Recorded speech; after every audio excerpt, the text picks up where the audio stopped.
So in this example, you can see that I have two views.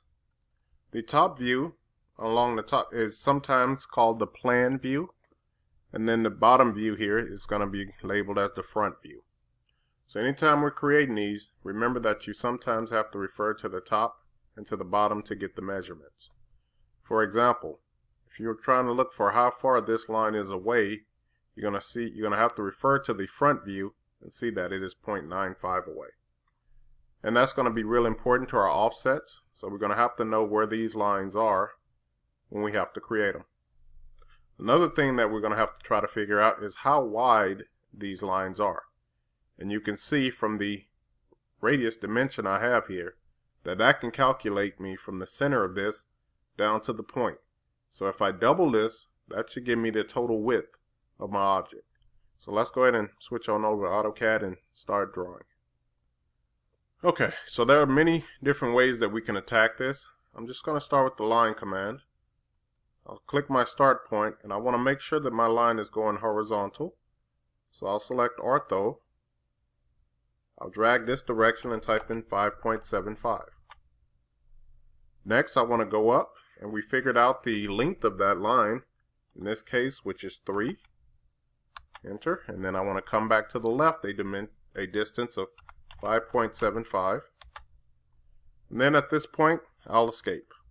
Now remember, I could have started with the polyline command, and I could have completed that arc on there for me. But this time I did it this way, just so I can use the arc command. And the one that I'm going to use is that I know the start, I know where it ends, and I also know the radius. So click arc, start end radius. I'll select this endpoint. Then I'll select this endpoint. Always kind of make sure that you preview on that arc before you type in your number. In this case is 1.5. And then enter. Now you can see that I have my arc created. Let's go ahead and create that circle that's right on the inside of this one. So I'll use a circle, center diameter. I'll click this endpoint. Try to preview my circle a little bit. 1.25. I'm going to create another circle that exact same size, so I'll just select the enter key on my keyboard. That brings me back to the circle command. I'm going to touch this midpoint, and then I'm going to track this direction. Distance of 2, enter. And instead of typing in a number, just hit enter on your keyboard. Let's go ahead and offset this line forward a distance of 0.95. So offset 0.95, enter. Select this line and click to the left of it. Go back to offset. 2.25 is my next offset distance. Select your line and then select to the left of it. And then your last offset, so go back to offset, 0.95, enter. Select this line and then select to the forward of it, or to the left of it. Now escape. Alright, so now I'm going to create some vertical construction lines. And I'll choose, underneath the drop down, I'll choose construction line, vertical.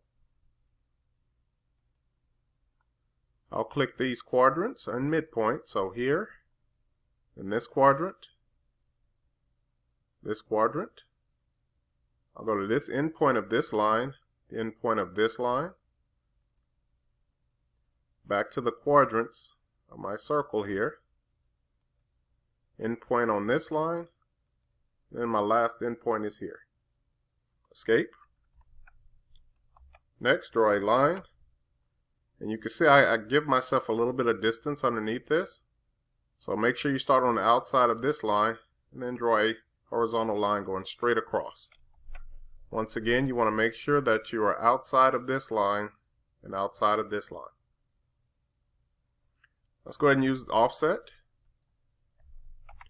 2.3 is my distance. Select this line and offset below it. Escape. And let's throw in one more offset. So offset, let's put in a distance of 0.75. Enter. Then let's offset this line down. and I'll offset this line going up. Then escape. Okay, let's get rid of all of these lines that's sitting above here. I like to use Extrim. So remember, you have to type it in, enter.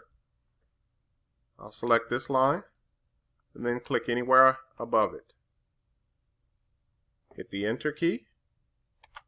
Take you back to Extrim, select your very bottom line and click anywhere below it. Enter. Select this line to the left. Click anywhere to the left of it. And select enter one more time. Select this line and click anywhere to the right of it. Okay, so now the next thing I need to do is start trimming. So I'll go to trim. And I'm going to start with the circle lines, which is this line here and these two lines. So while I'm in the trim command, let's go ahead and trim these lines going down. So this line and this one, and then this one and this one. On the front side, it's going to be these two lines. We want to trim those going all the way up. So I'll trim those lines until they stop at that point. Here in the middle, that'll make these lines easy to trim. So I'll trim this one first. On the second one, I need to walk it forward. So I'm going to start here, and then here, and then here. With this bottom line, I'm going to trim off this portion here. Then I'll trim this portion here. This line here going on the very bottom, let's start here and trim that one there. The next one going up, we can trim here, and then trim it here. Let's go ahead and trim this line off here at the bottom here, and trim the gap here. One last trim that we need to do is this line here. Now escape. Let's go ahead and create a layer. So go to your layer properties. Click the new layer icon. Give it a name. In this case, it's going to be hidden. Let's go ahead and make the color red. And then change the line type. Remember, you have to load it. Scroll down until you find the word hidden. Select OK. Select the word hidden, then select OK. Let's go ahead and close this dialog box. Let's select one of these lines that I want to turn to the hidden icon. So I'm going to select this one. In the drop down, I'll choose the word hidden, then escape. One command that you haven't seen me use yet is if you have some lines that you want to copy, you can use the match properties. And then the first thing it's asking me for is select the source object. Well, this is the object that I want everything to look like, so select the hidden line first.